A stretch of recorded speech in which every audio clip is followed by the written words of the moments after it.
हे friends, good morning. तो भाई NEET को अभी लगभग 20 दिन रह गए हैं। और ये लास्ट टाइम में माइंड ज़्यादा ओवर थिंक ना करे, मेरा भी और आपका भी। तो इसके लिए मैं ये सीरीज़ स्टार्ट कर रहा हूँ जिसमें हम लास्ट टाइम में एनसीईआरटी के सारे चैप्टर जो है रिवाइज करने वाले हैं। सबसे पहले मैं इसमें स्टार्ट कर रहा हूँ ह्यूमन हेल्थ एंड डिजीज़ से। तो अ, ये चैप्टर के डिस्क्रिप्शन में सबसे पहले राइटर के बारे में दे रखा है एम एस स्वामीनाथन। इसमें मुझे कुछ भी ऐसा इंपॉर्टेंट नहीं लगा जो याद करना चाहिए। बाकी इसमें ये दे रखा है lab 2 land food security and several other environmental programme में इनका हाथ था और ग्रीन रिवॉल्यूशन में भी पार्टिसिपेटेड थे। उसके बाद चैप्टर की तरफ बढ़ते हैं। ये चैप्टर में health for a long time was considered as a state of body and mind where there was a balance of certain humours. Okay, लंबे समय तक हेल्थ को ये माना गया कि एक बैलेंस ऑफ ह्यूमर्स मतलब एक केमिकल्स के बैलेंस को से ही हमारी हेल्थ डिफाइन होती है। That is what early Greeks and Hippocrates as well as Indian Ayurveda system of medicine asserted. यह लोग जो पुराने लोग थे, ग्रीक लोग थे, हिपोक्रेट्स मतलब जो किसी चीज़ में बिलीव करते हो, जो लोग किसी चीज़ में बिलीव करते हो कि हाँ ऐसा ही होता है, वो लोग। और अपना इंडियन आयुर्वेदा सिस्टम भी इसी चीज़ को मानता था। It was thought that a person with black bile belong to hot personality and would have fevers. मतलब ए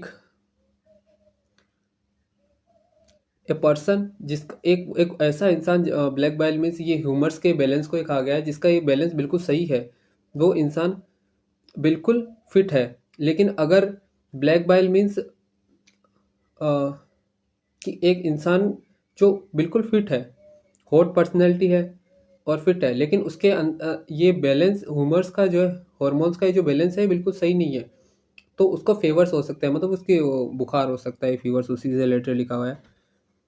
this idea was arrived at by pure reflective thought, मतलब जो देखा वही सोचा, ऐसा लिखा हुआ है। The discovery of blood circulation by William Harvey using experimental method and demonstration of normal body temperature in a person with black bile using thermometer disapproved the good humor hypothesis of health। मतलब कि ये question बहुत पूछा जाता है कि blood circulatory system की discovery किसने की थी, तो ये इसका आंसर है विलियम हार्वे। तो विलियम हार्वे ने ब्लड सर्कुलेटरी सिस्टम को डिस्कवर किया, और ये ब्लड सर्कुलेटरी सिस्टम हमारा टेम्परेचर भी रेगुलेट करता है। और डिस्कवरी ऑफ थर्मोमीटर से ये प्रूव कर दिया कि किसी इंसान को फीवर है तो उसका टेम्परेचर बढ़ा हुआ होगा और उसकी तबीयत जो है डाउन होगी। इसमें ऐसा ही लिखा हुआ है कि अगर किसी की फिर भी मेंटली इल है और उसका तो टेम्परेचर उसका नॉर्मल होगा, लेकिन फिर भी उसको डिजीज तो है ही, तो इससे ये गुड ह्यूमर हाइपोथेसिस थ्योरी को जो है डिसअप्रूव कर दिया भाई। इसमें हॉर्मोन्स का कोई रेगुलेट इतना इतना कुछ नहीं है, एक स्टेट अलग होता है हेल्थ का जो टेम्परेचर से ज़्यादा रिलेटेड नहीं है। In later years, biology started with that mind influences through neural and endocrine system. In later years, biology stated that बाद बाद में जैसे जैसे अध्ययन हुआ, ये इसमें बताया गया कि हमारा मस्तिष्क जो है इन्फ्लुएंस करता है न्यूरल सिस्टम को। न्यूरल सिस्टम और एंडोक्राइन सिस्टम को रेगुलेट करता है, और ये दोनों मिलके बाद में हमारे इम्यून सिस्टम को रेगुलेट करते हैं, और उससे ही हमारी हेल्थ जो है मेंटेन रहती है। Hence mind and mental state can affect our health. ठीक है, माइंड और मेंटल हेल्थ दोनों ही हमारी हेल्थ को अफेक्ट कर सकते हैं। Of course health is affected by genetic disorders. Genetic disorders से मतलब deficiency with which a child is born, और जो है पेरेंट्स से बच्चों में जो डिजीज इनहेरिटेड होती है, जैसे कि आगे दे रखे हैं मेंडेलियन डिसऑर्डर, जेनेटिक डिसऑर्डर, उसमें आपने देखा होगा वही सब पूछेगा। इन्फेक्शन, कोई भी इन्फेक्शन हो गया किसी भी वायरस की वजह से, बैक्टीरिया की वजह से, कोई चोट लगने की वजह से, टिटनस का वायरस लग गया उसकी वजह से। Lifestyle including food, water we take and rest, exercise we give to our body. ठीक है, ये भी है। अगर आप 2-3 दिन से सोए ही नहीं हो तो आपकी तबीयत ऑब्वियसली ख़राब होनी है, वही सब लिखा है इसमें। The term health was frequently used everybody. ठीक है, हेल्थ हर कोई यूज़ करता है, हेल्थ हेल्थ हेल्थ, ये वही लिखा है। How do we define it? हम हेल्थ को कैसे डिफाइन करें? Health does not simply mean the absence of disease. Disease का ना होना और फिजिकली फिट होना, इसी को ही हेल्थ नहीं कहते। It would be defined as a state of complete physical, mental and social wellbeing. Complete physically fit होना चाहिए, मेंटली हेल्दी होना चाहिए, सोशल वेलबींग मतलब उसकी इकोनॉमिक वैल्यू भी अच्छी होनी चाहिए। मतलब कैसे वो रहता है, पैसा, घर बार, ये सब भी होना चाहिए, समाज में इज्जत। ये उसकी सोशल वेलबींग को दर्शाता है। When people are healthy, they are more efficient at work. लोग हेल्दी होंगे तो एफिशिएंट पे ज़्यादा वर्क एफिशिएंटली अच्छे से अपना काम कर पाएंगे। This increase productivity and economic prosperity. Simple है। Health also increases longevity of people and reduces infant and maternal mortality rate. अगर लोग हेल्दी होंगे तो उनके बच्चे भी हेल्दी होंगे, तो बच्चों के मरने की तादाद भी कम होगी और मैटरनिटी मोर्टेलिटी रेट भी कम होगी। Balance diet, personal hygiene and regular exercise are very important to maintain good health. Simple है। योगा के बारे में लिख रखा है, yoga has been practised since time immemorial. मतलब उस समय से योगा तो अपने भारत में है ही। And effect on body functions, yoga कैसे अपनी बॉडी में चेंजेस लाता है, इसका तो कोई जवाब ही नहीं है। वैक्सीनेशन इम्यूनाइजेशन, मतलब आप किसी भी चीज़ का वैक्सीन लगवाते हो against infectious disease. Proper disposal of waste, ठीक है। अगर हम वेस्ट को कहीं भी फेंक देंगे तो वो कचरे से जो है अलग अलग बीमारियां, कीटाणु पनपेंगे और वो अलग अलग बीमारियां फैलाएंगे। कंट्रोल ऑफ वेक्टर्स, अच्छा मच्छरों को ही रोकना, या फिर जो भी मक्खियाँ हैं जो हमारे खाने पे बैठ जाती हैं जिससे हमें अलग अलग तरह की बीमारियां होती हैं, जैसे आगे लिख रखा है उसमें अमोएबिक डिसेंट्री के बारे में इसी चैप्टर में लिख रखा है। उनको भी मेंटेन करना। Maintenance of hygiene food water, hygienic food मतलब साफ़ सुथरे तरीके से रहना, हेल्दी खाना, अच्छा खाना, ये कुछ इंपॉर्टेंट टर्म्स हैं गुड हेल्थ को अचीव करने के लिए। यहाँ से तो कहाँ से ही क्वेश्चन बनता है, बस यही सबसे बनता है। एक तो जेनेटिक डिसऑर्डर्स, और इनमें इसमें इतने में तो मुझे कुछ भी याद करने जैसा नहीं लगा। मेंटेन गुड हेल्थ, ये क्वेश्चन वैसे भी आएगा तो अपन कर देंगे simply. Okay. When the functions of one or more organs of our body is adversely affected, characterized by various signs and symptoms, we say that we are not healthy, that we have disease. Okay, अब ये definition जो है options में पूछी जा सकती है भाई।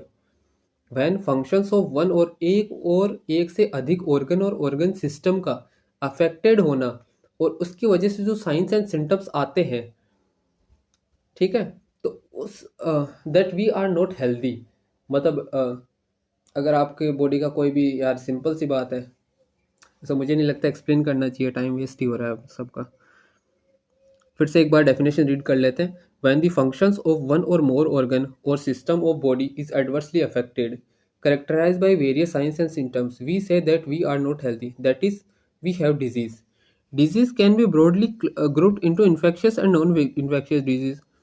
ओके, तो अभी इसमें ये याद रखने वाली चीज़ है कि डिजीज जो है इन्फेक्शियस और नॉन इन्फेक्शियस दो टाइप की होती है। ये पूछा जा सकता है भाई, डिजीज़ कितने टाइप की होती है। अगर इसमें आप फिर ज़्यादा दिमाग लगाने लग जाओ तो क्वेश्चन गलत हो जाएगा कि आप इम्यूनिटी वाले पे दिमाग लगाने जाओगे, इनेट इम्यूनिटी, एक्वायर्ड इम्यूनिटी होता है, तो वहाँ गलत हो जाएगा। आपको डिजीज याद होनी चाहिए कि इन्फेक्शन और नॉन इन्फेक्शन दो टाइप का होता है। ये क्वेश्चन बहुत गलत किया है मैंने डीटीएस में। Disease which are essentially transmitted from one person to another, जो एक से दूसरे में ट्रांसफर होती हैं वो इन्फेक्शियस होती हैं। Infectious disease are very common and everyone of suffer from these at sometimes or others.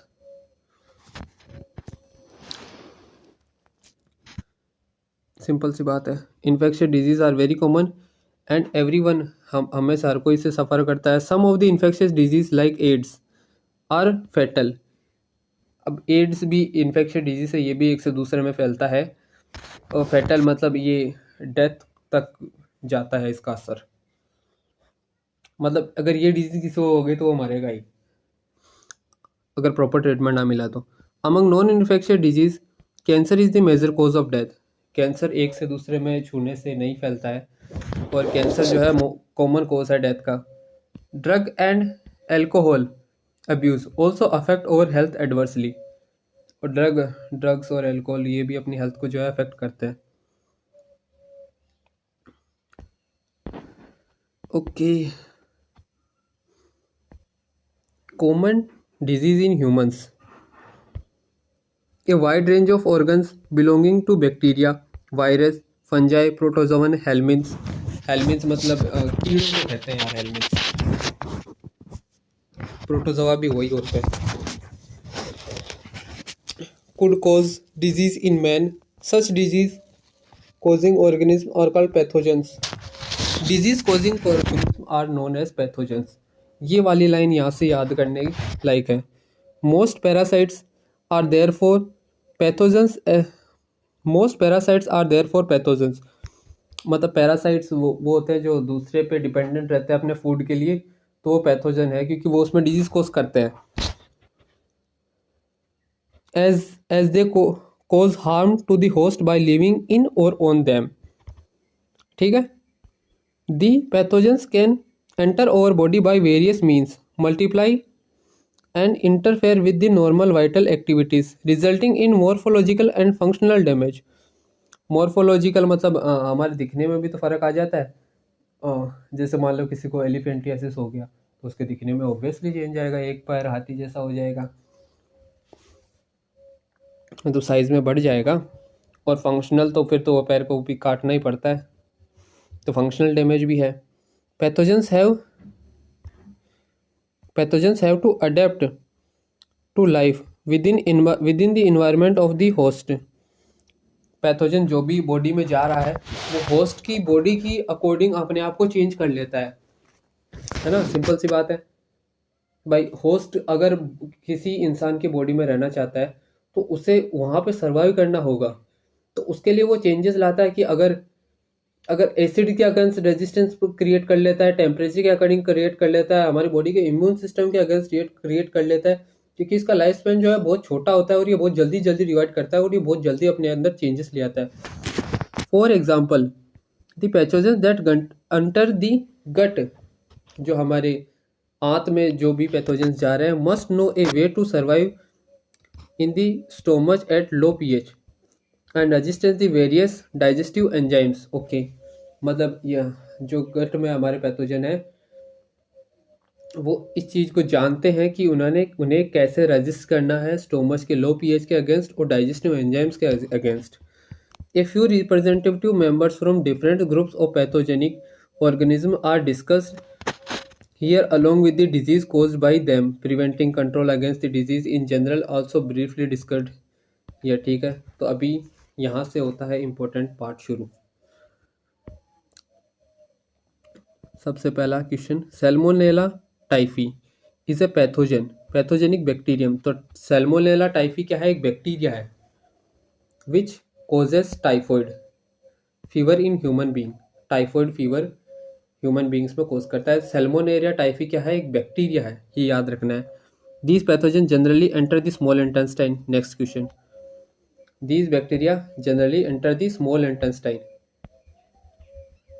ठीक है, through food and water. Small intestine में सैल्मोनेरिया टाइफी टाइफाइड कोज करता है, ये एक बैक्टीरिया है और ये एंटर करता है हमारी स्मॉल इंटेस्टाइन में through contaminated food water and migrate to other organs through blood. Small intestine में एंटर करेगा और वहाँ से ब्लड के थ्रू हमारी पूरी बॉडी में जो है माइग्रेट करेगा। सस्टेन हाई फीवर, अच्छा इसके सिम्टम्स क्या हैं? अभी सस्टेन हाई फीवर मतलब लगातार फीवर रहेगा काफ़ी समय तक। सस्टेन मतलब मेंटेन। 39 to 40 डिग्री सेल्सियस, हमारे बॉडी का नॉर्मल टेम्परेचर 37 डिग्री सेल्सियस होता है, तो 39-40 एक सीवियर टेम्परेचर को शो करता है। वीकनेस, कमजोरी रहेगी। अभी स्मॉल इंटेस्टाइन में है तो देखो क्या क्या चेंजेस कर रहा है। तो पेट से रिलेटेड सारी दिक्कतें कर रहा है। पेट में दर्द होगा, कॉन्स्टिपेशन मतलब कि दस्त लगना, लॉस ऑफ एपेटाइट भूख ना लगना, और हेडेक का भी रीज़न होता है, लेकिन आप हेडेक याद ही रख लो कि हेडेक होता है। ठीक है, तो हाई फीवर रहेगा, सर में दर्द रहेगा। ये दोनों भी रिलेटेड है कि हाई फीवर, फीवर अपन यहाँ माथे पे तो हाथ लगा के चेक करते हैं। लॉस ऑफ एपेटाइट, भूख ना लगना, are some of the common symptoms of this disease.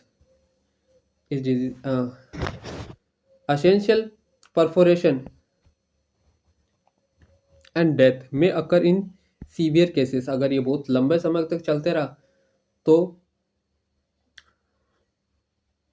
हमारी आंत में जो है ये पैथोजन बैक्टीरिया जो है छेद कर देगा और इससे जो है डेथ हो जाती है लास्ट में। Typhoid fever could be confirm by, next question आ गया देखो, Widal test. Typhoid fever can be confirm by Widal test. A classic case in medicine that Mary Mallon nickname typhoid Mary. ये अगला question आ गया, ये तो सबको याद होगा वैसे, इसमें कुछ भी नहीं है। A classic case in medicine that Mary Mallon nickname typhoid Mary is worth maintaining here. She was a cook by profession, profession से खाना पकाने वाली थी, लेकिन वो टाइफाइड कैरियर भी थी और अपने बनाए खाने से उसने बहुत सारे लोगों को अफेक्ट किया।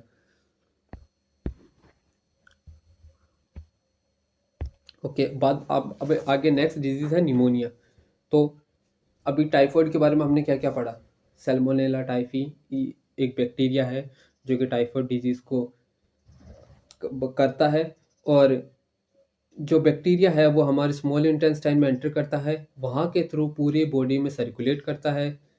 स्टोमक से रिलेटेड जो जो सिम्टम्स है सारे होंगे, फीवर हो गया, हेडेक हो गया, स्टमच पेन हो गया, लॉस ऑफ एपेटाइट हो गया, कॉन्स्टिपेशन हो गया, और सीवियर केसेस में जो है इंटेस्टाइन में परफोरेशंस हो जाते हैं और इंसान की डेथ हो जाती है। इसका कन्फर्मेटरी टेस्ट है विडाल टेस्ट, कि विडाल टेस्ट करवा लो तो पता चल जाता है भाई इसको टाइफाइड है। बाकी सिम्टम्स भी देख के डॉक्टर पता कर लेता है भाई हाँ इसको टाइफाइड है, लेकिन इसके कन्फर्मेशन के लिए उससे विडाल टेस्ट करवा लेते हैं। इसके बारे में उसमें मैरी मेलन के बारे में दे रखा है कि मैरी मेलन एक प्रोफेशन से कुक थी, उसे टाइफाइड था, वो उसने अपने बनाए खाने से बहुत सारे लोगों को अफेक्ट किया। अभी नेक्स्ट बैक्टीरियल डिजीज हम जो पढ़ने जा रहे हैं वो है pneumonia. Bacteria like Streptococcus pneumoniae, bacteria like Streptococcus pneumoniae, Streptococcus pneumoniae and Haemophilus influenza.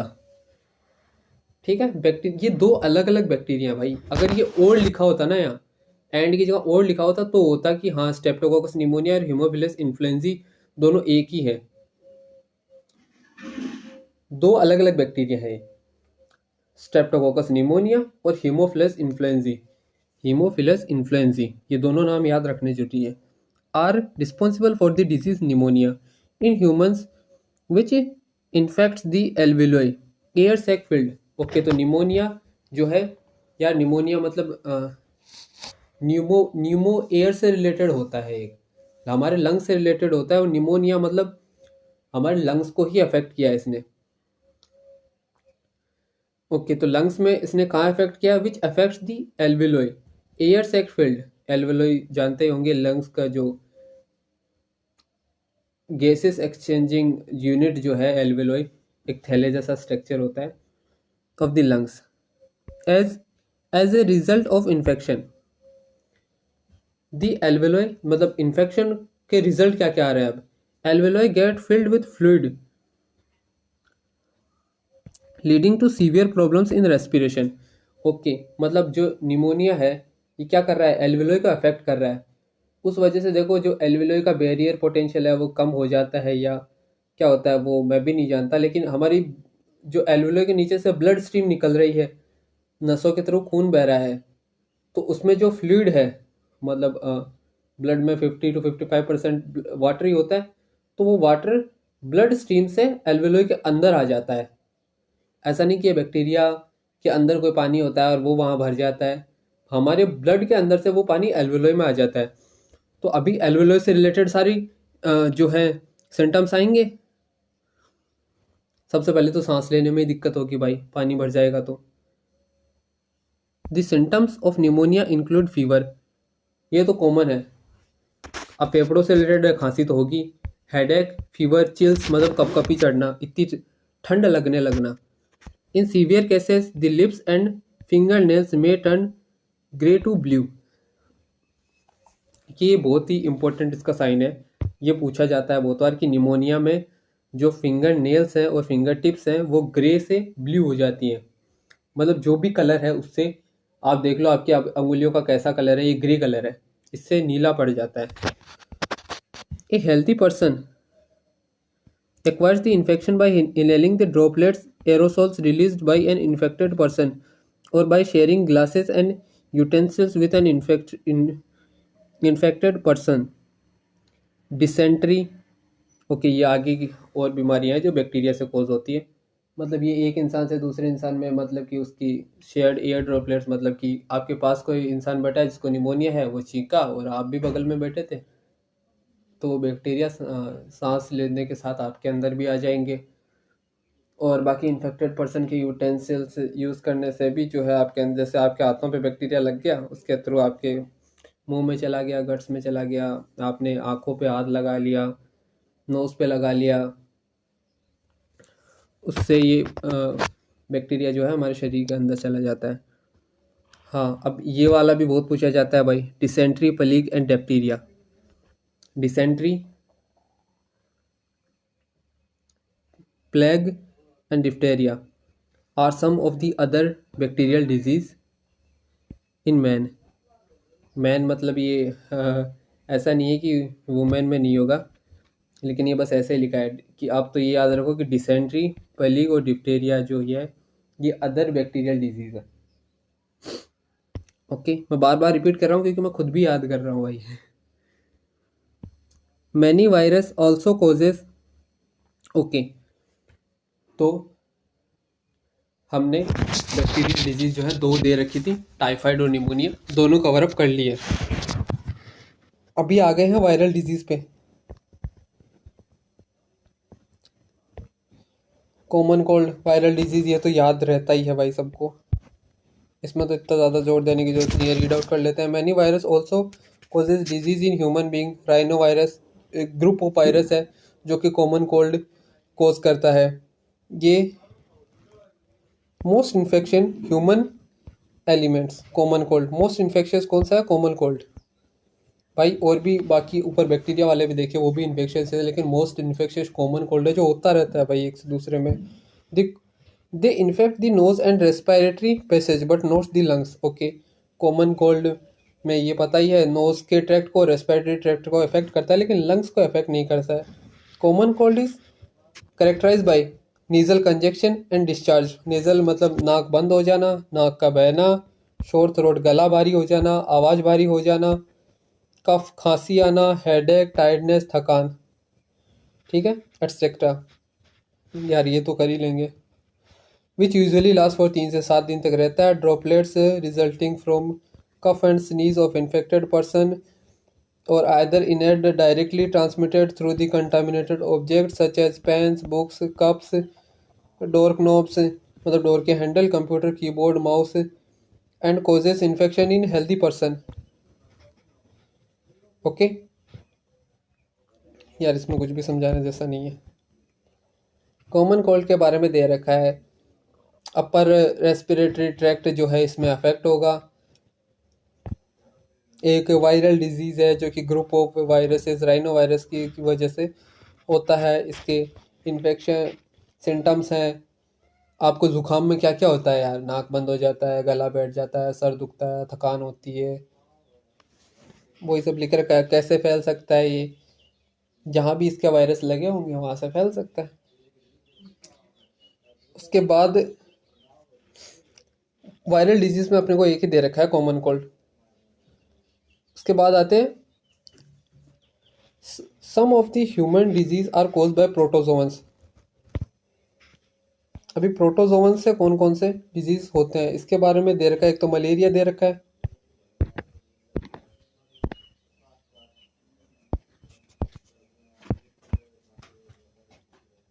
और दे रखा है अमोइबियसिस।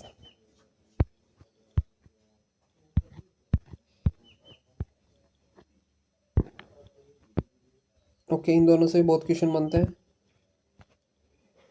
सम of the disease are cause by protozoans too. You might heard about malaria, malaria के बारे में आपने सुना ही है।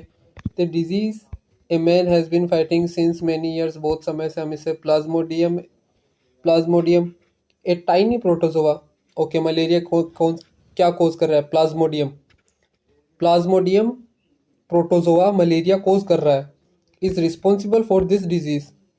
Different species of Plasmodium, P. vivax, P. malaria, P. falciparum, P stands for plasmodium here, are responsible for different types of malaria. Of these, malignant malaria caused by Plasmodium falciparum is the most serious and can even be fatal. Okay, तो P फेल्सीफेरम जो है सबसे dangerous, Plasmodium फेल्सीफेरम सबसे dangerous malaria कोज करता है और इसका ultimate कोज बाद में डेथ ही है भाई। इंसान अगर प्रॉपर ट्रीटमेंट ना करे तो मर जाता है इंसान।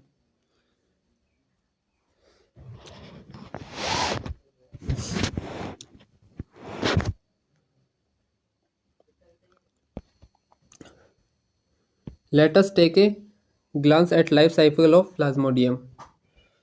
अभी प्लाज्मोडियम की लाइफ साइकिल देखते हैं कि कैसे हमारी बॉडी में आता है, मतलब 2 होस्ट यूज करता है, मच्छर में रहता है, वो सब।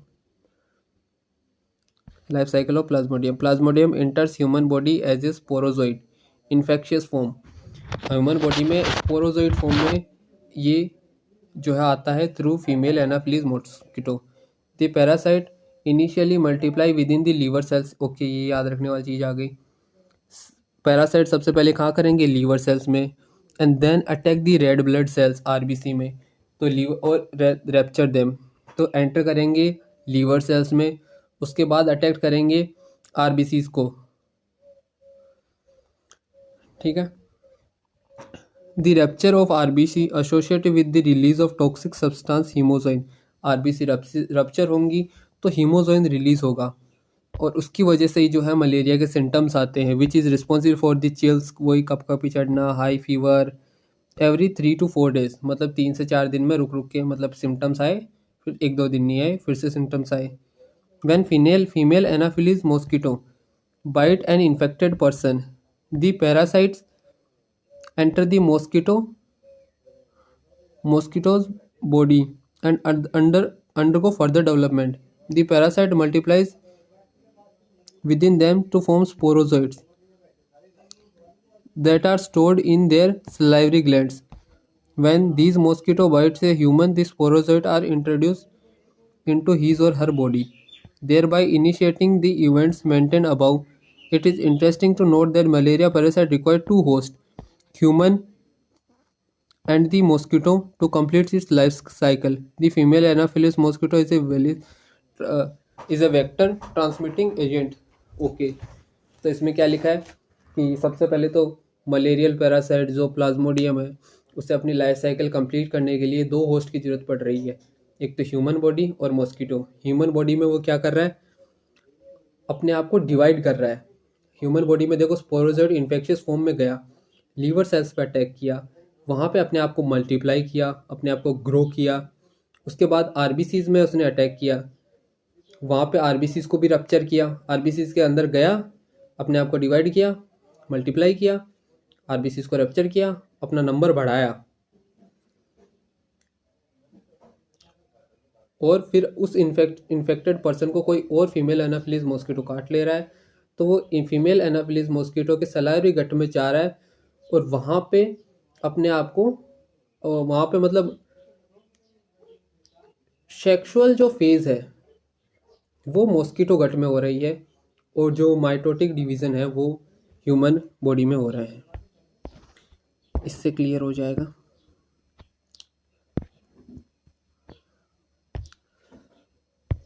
देखो इसमें वही दिखा रखा है, यहाँ से शुरू करते हैं। जैसे कि ये कोई इन्फेक्टेड पर्सन है, ठीक है, तो इसकी बॉडी में जो है ये स्पोरोजोइड फॉर्म में ही होगा, तभी इसको ये इन्फेक्शन फॉर्म में होगा, तभी इसको डिजीज़ हो रही होगी। मच्छर ने काटा, इसके अंदर स्पोरोजोइड्स आ गए, स्पोरोजोइड्स लीवर में गए, parasites sporozoites reach the liver cell through the blood. Okay, the parasite reproduce asexually. Okay, asexually human body में एसेक्सुअली रिप्रोड्यूस कर रहे हैं in the liver cells, burst the cells and release into the blood. Okay, simple है।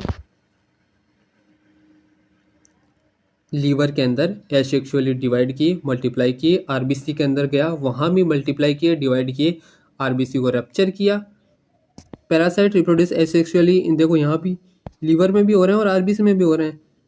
Sales bursting the red blood cells and causes cycle of fever and other symptoms, release parasites and infect new red blood cell. मतलब कि एक RBC में गए, वहाँ पे divide किया, multiply किया, आरबीसी को रप्चर किया, आरबीसी रप्चर होने से हीमोग्लोबिन रिलीज हुआ, वहाँ से सिम्टम्स आते हैं अलग अलग।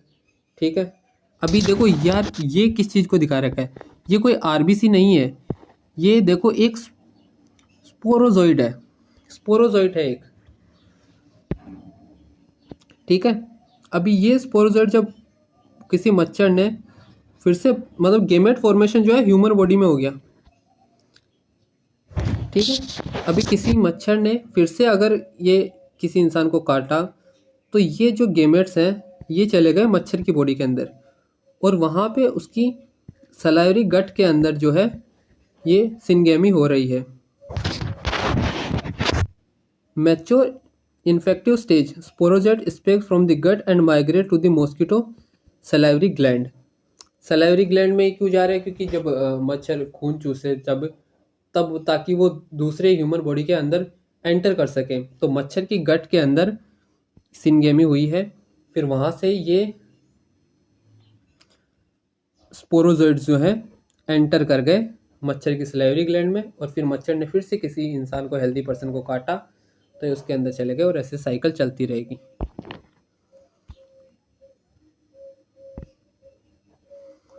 ओके, तो मलेरिया एक बार रिवाइज कर लेते हैं। मलेरिया एक प्रोटोजोआ की वजह से होता है जिसका नाम है प्लाज्मोडियम। प्लाज्मोडियम 3 टाइप के प्लाज्मोडियम एनसीईआरटी में दे रखे, P vivax, P malaria, P falciparum. P malaria हम पढ़ रहे हैं, और P falciparum most dangerous stage है जो डेथ को भी कोज करता है। सबसे पहले क्या होता है, किसी इंसान को मलेरिया हो रखा है, उसके अंदर स्पोरोजोइड्स हैं, मच्छर ने, फीमेल एनाफिलीज मॉस्किटो ने उसे काटा तो मच्छर के अंदर स्पोरोजोइड्स चले गए और गेमेट्स भी चले गए। मतलब स्पोरोजोइड्स यहाँ देखा ना, स्पोरोजोइड्स जब डिवाइड कर रहे हैं तो गेमेट्स भी बना रहे हैं, वहाँ गेमेट्स का मच्छर की गट के अंदर फ्यूजन हुआ, और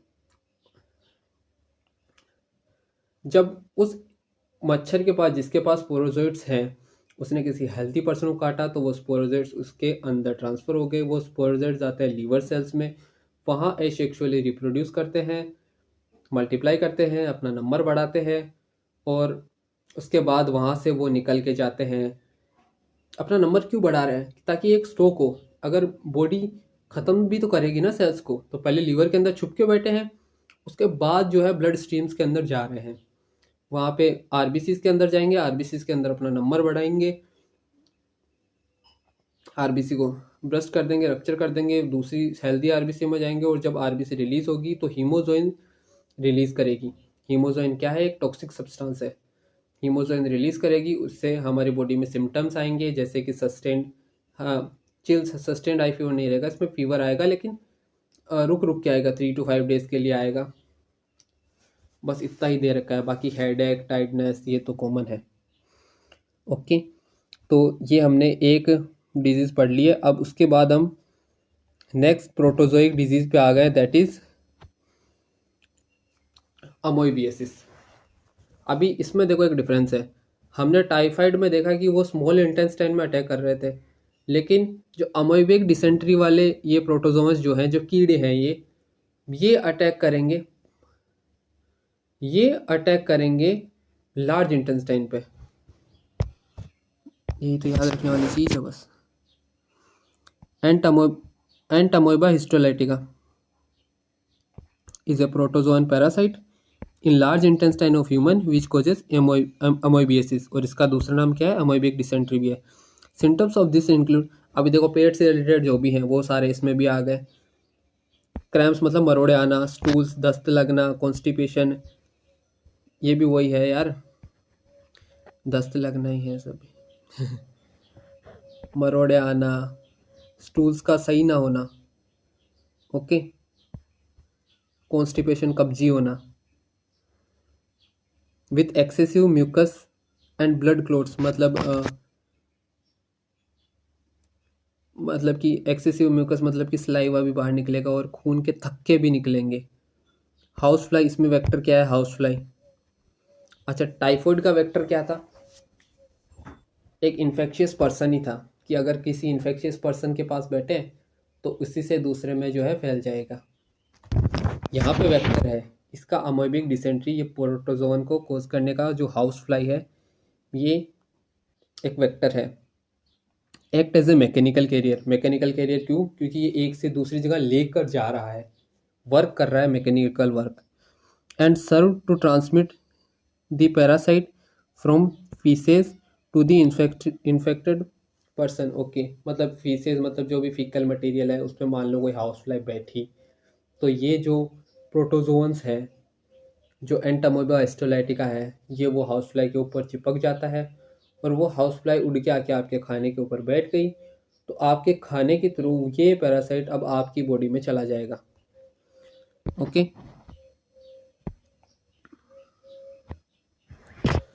फूड एंड फूड प्रोडक्ट्स, खाने पीने की जो भी चीज़ें हैं, देयर बाई कंटामिनेट देम, उन्हें भी खराब कर देगा।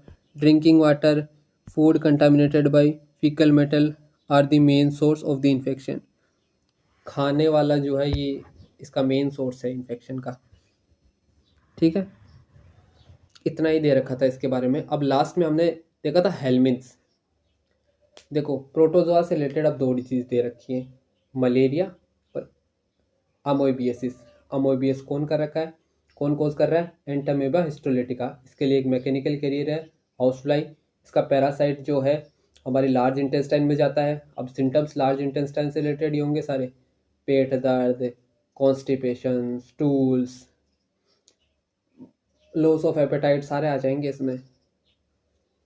इसमें देखो हेडेक नहीं दे रखा है। टाइफॉइड में हेडेक और सस्टेन फीवर था, इसमें वो नहीं है। तो इतना इतना अगर उसमें ऑप्शंस में पढ़ लोगे तो तुरंत कैच हो जाएगा कि अच्छा ये अमोबियसिस है, ना कि टाइफॉइड है। ओके, तो अब पढ़ेंगे हम हेलमिन्थ्स के बारे में।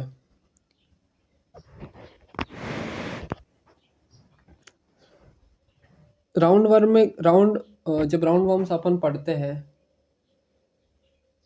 एस्की हेलमिन्थिस, तो उसके अंदर ये दोनों एग्जांपल दे रखे हैं एनसीईआरटी में, ascariasis and Wuchereria.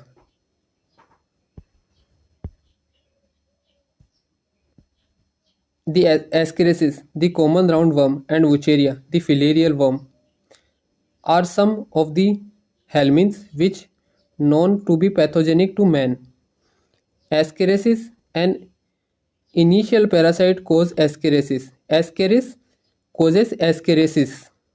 Symptoms of this disease included internal bleeding, muscular pain, fever, anemia, and blockage of intestinal passage. Okay, तो ये कीड़े भी जो है गट को इफेक्ट कर रहे हैं, एस्केरेसिस कोज करने वाले। जो एस्केरेसिस कीड़ा है, एस्केरिस जो कीड़ा है वो एस्केरेसिस डिजीज कोज कर रहा है और इसके सिम्टम्स क्या है? इंटरनल ब्लीडिंग मतलब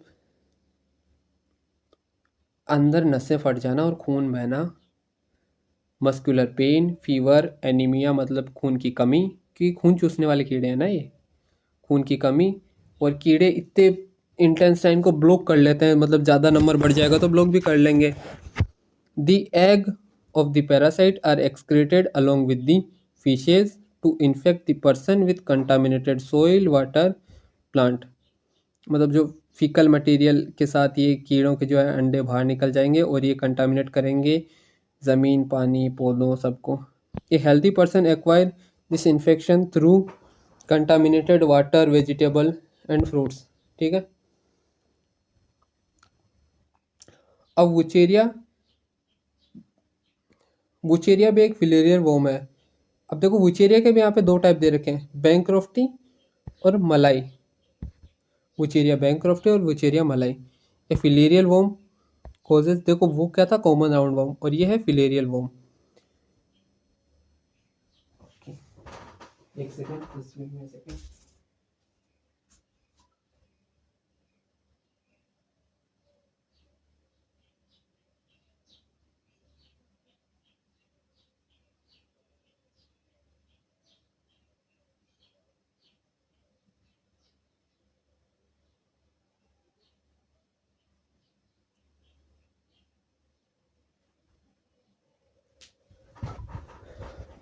okay, filarial worms causes slowly developing chronic inflammation of the organs in which they live for many years। मतलब विचेरिया बैंक्रॉफ्टी और विचेरिया मलाई, ये जो कीड़ा है ये ऐसे ऑर्गन्स को अफेक्ट करेगा, मतलब लार्ज ऑर्गन्स में रहेगा जहाँ ये काफ़ी सालों तक जिंदा रह सके, और उसमें बहुत ही स्लो इन्फ्लामेशन कोज करेगा। Usually the lymphatic vessel of lower limb and disease called elephantiasis और फिलेरियसिस। ओके, देखो ये नाम अब याद है। फिलेरियल वोम क्या कोज कर रहा है? एस्केरी कर रहा था, एस्केरिसिस। ओके, और जो फिलेरियल वोम है वुचेरिया बैंक्रॉफ्टी और वुचेरिया मलाई, ये एलिफेंटियासिस और फिलेरियसिस दोनों एक ही डिजीज है, नाम अलग अलग है। तो एलिफेंटियासिस याद रह जाता है हमें, लेकिन फिलेरियसिस नहीं याद रहता है। ये लोअर लिम्स में रहता है और ये इससे हाथी पाँव ये हो जाता है, ये सबको पता होगा। और ये अफेक्ट कर रहा है किस किस चीज़ को? जेनेटल ऑर्गन्स को भी जो है अफेक्ट कर रहा है, रिजल्टिंग इन ग्रोस डिफॉर्मिटीज़। मतलब कि उनके स्ट्रक्चर में चेंज आ जाता है यार, ग्रोस डिफॉर्मिटीज़ का वही मतलब है। The pathogens are transmitted to a healthy person through the bite of female mosquito vectors. Okay, अभी इसमें फीमेल मॉस्किटो वेक्टर्स के थ्रू भी देखो, इसमें भी मॉस्किटोज के थ्रू ये बीमारी आपको हो सकती है, मच्छर के काटने की वजह से। इसका मतलब मच्छर भी इसमें एक जो है वेक्टर हो सकता है। Many fungi belonging to genera microsporum. Okay, ringworm अब जो है फंगल हो गया। आपने देखो शुरुआत से देखो क्या क्या पढ़ा? Typhoid and pneumonia bacterial disease थी, उसके बाद आया वायरल डिजीज जो कि था कॉमन कोल्ड, उसके बाद आया प्रोटोजोन्स। प्रोटोजोन से क्या क्या कॉज हो रहा था?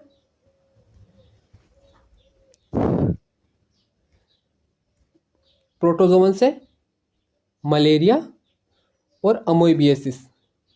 ओके, उसके बाद वर्म से क्या क्या एस्केरेसिस और एलिफेंटियासिस। दोनों डिजीज अलग अलग है भाई, एस्केरेसिस और एलिफेंटियासिस अलग अलग है। एलिफेंटियासिस हाथी पाँव है और एस्केरेसिस जो है इंटेस्टाइन से ही रिलेटेड एक डिजीज है। ठीक है, अब हम पढ़ रहे हैं fungal disease. Many fungi belonging to genera. Genera मतलब वो फंजाई जो माइक्रोस्पोरम, ट्राइकोफाइटोन एंड एपिडर्मोफाइटोन इन जीन से रिलेट करती है। मतलब जीन और स्पीशीज अलग अलग होता है ना, तो जिस फंजाई के पास ये जीन है, माइक्रोस्पोरम, ट्राइकोफाइटोन और एपिडर्मोफाइटोन, ये ग्रुप से अगर वो फंजाई रिलेट कर रहा है तो वो एक डिजीज कोज करेगा, रिंगवॉर्म। मोस्ट कॉमन है, मतलब वो फंजाई जो इन जीन से रिलेटेड कर रहे हैं, इस ग्रुप से रिलेट कर रहे हैं, microsporum, trichophyton and epidermophyton are responsible for the ringworms. Which one is the most common infectious disease in man? ये भी इन्फेक्शियस है। अभी तक जितनी पढ़ी है सारी इन्फेक्शियस पढ़ी है, नॉन इन्फेक्शियस भी आगे आएंगी। Most common infectious disease in men: appearance of dry scaly lesions on various parts of the body such as skin, nails, scalps। मतलब जहाँ पे दो स्किन टकरा रही हैं वहाँ पे ये सबसे ज़्यादा होती है, क्योंकि फ्रिक्शन के कारण वहाँ हीट जनरेट होती है, वहाँ मॉइस्चर होता है।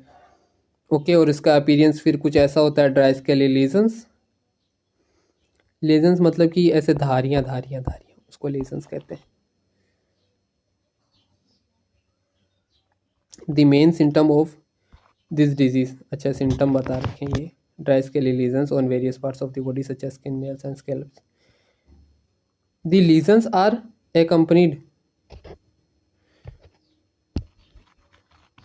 by intense itching, heat and moisture help these fungi to grow, which makes them thrive in skin folds such as those in the groin between toes। ठीक है, ringworms are generally acquired by the soil or using towels of infected person and even cause of infected individual। ठीक है, ये बहुत ही simple सा है ringworm. Maintenance of personal and public hygiene is very Maintenance of personal and public hygiene is very important for prevention and controls of many infectious diseases. Measures of personal hygiene include keeping body clean, consumption of clean water, drinking good food, water, vegetable, fruits. Public hygiene includes proper disposal of waste. आप कचरा यहीं कहीं ना फेंकें, वो बीमारियों को कोस करता है, नए नए बैक्टीरियाज को मतलब बीमारियां पनपती हैं यार कचरे में। Periodic cleaning and disinfection of water reservoirs, जो भी फिश टैंक है, वाटर कूलर है, उनका टाइमली जो है उनको डिसइंफेक्ट करना, उनको टाइमली क्लीन करना। पूल्स को, सेस पूल्स को मतलब छोटे टैंक हो गए। And observing standard practice in hygiene in public catering. These measures and particularly essential where the infectious agent are transmitted the food waste such as typhoid, amoebiasis, ascaris in airborne disease such as pneumonia, common cold. In addition to the above measure, close contact with the infected person or their belongings should be avoided, जिसको मतलब infectious disease जिस person से हो रखी है, मतलब आपको पता है कि यार इसे निमोनिया है तो उससे फिर दूर रहो भाई। such as malaria. For disease such as malaria, filariasis that are transmitted through the insect vectors, the most important measure is to control or eliminate the vectors and their breeding places. This मतलब जहाँ भी वो multiply करते हैं, अगर हम उसी चीज़ को हटा दें तो उनका नंबर बढ़ना है जो कम हो जाएगा। This can be achieved by avoiding stagnant, ठहरे पानी को ना रहने दें, उसमें मच्छर अपने अंडे देता है और फिर वो डिवाइड करते हैं।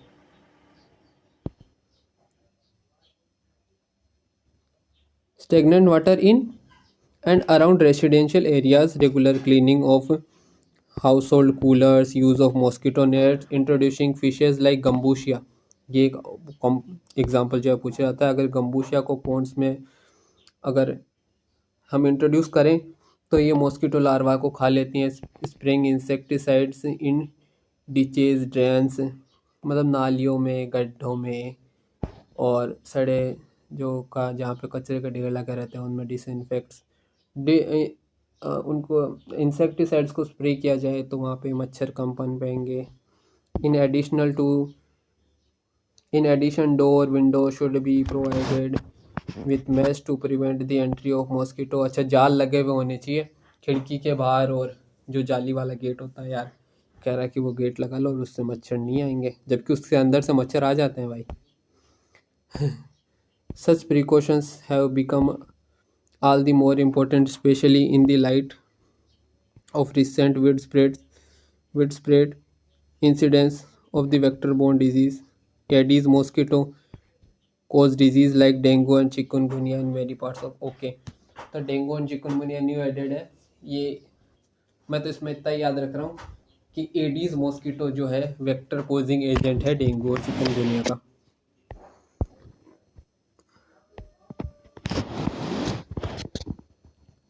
The advancement made in biological science have armed us to effectively deal with many infectious disease such as vaccines, immunization programs। Okay, infectious disease से अब हम बच पा रहे हैं क्योंकि हम पहले ही अपना इम्यूनाइजेशन करवा लेते हैं, पहले अपनी इम्यूनिटी स्ट्रॉन्ग कर लेते हैं वैक्सीन लगवा के। और ये प्रोग्राम्स की मदद से हमने एक डिजीज़ को कम्प्लीटली हटा दिया। डिजीज़ लाइक स्मॉल पॉक्स ये कम्प्लीटली हट चुकी है, अब इंडिया से स्मॉल पॉक्स का कोई पेशेंट नहीं है।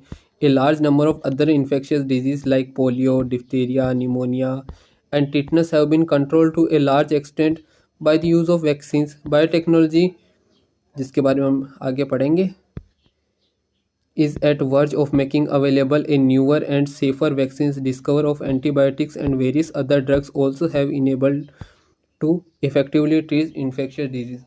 ओके, तो इसमें वही तो बता रखा है भाई, हमने नई दवाइयाँ बना ली है, इम्यूनाइजेशन अपना करवा लिया है, तो अब हम इन्फेक्शियस डिजीज से बच पा रहे हैं।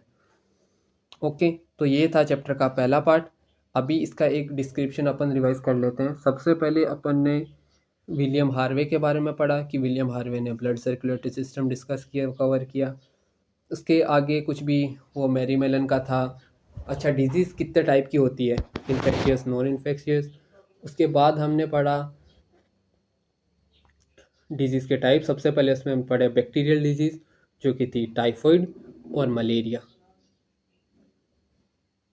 नहीं नहीं, सॉरी, टाइफाइड और निमोनिया। मलेरिया तो प्रोटोजोन थी ना। इनमें कन्फ्यूजन होता है भाई, मुझे खुद को होता है। उसके बाद हमने पढ़ी वायरल डिजीज़, जो कि थी कॉमन कोल्ड। उसके बाद हमने पढ़ी हेलमिंथ से कोज होने वाली, जो कि थी फिलेरियसिस और एस्केरिसिस। प्रोटोजोन से होने वाली मलेरिया और एंटामोeba अमोइबियसिस, जो कि एंटामोeba हिस्टोलिटिका कोज कर रहा था। उसके बाद हमने पढ़ी फंगल डिजीज़, तो genera fungi of genera microsporum, trichophyton and epidermophyton ringworms cause कर रहे थे। उसके बाद में हमने इनके प्रिवेंशंस पढ़े कि हम गम्बूशिया फिश को इंट्रोड्यूस करें, हमें पब्लिक हाइजीन क्रिएट करना चाहिए, हेल्थ का ध्यान रखना चाहिए, इन्फेक्टेड पर्सन के पास नहीं बैठना चाहिए। तो that's all about the first part. इसका सेकंड पार्ट भी मैं आज ही अपलोड कर दूंगा। अभी मैं भी एक छोटा सा ब्रेक ले लेता हूँ।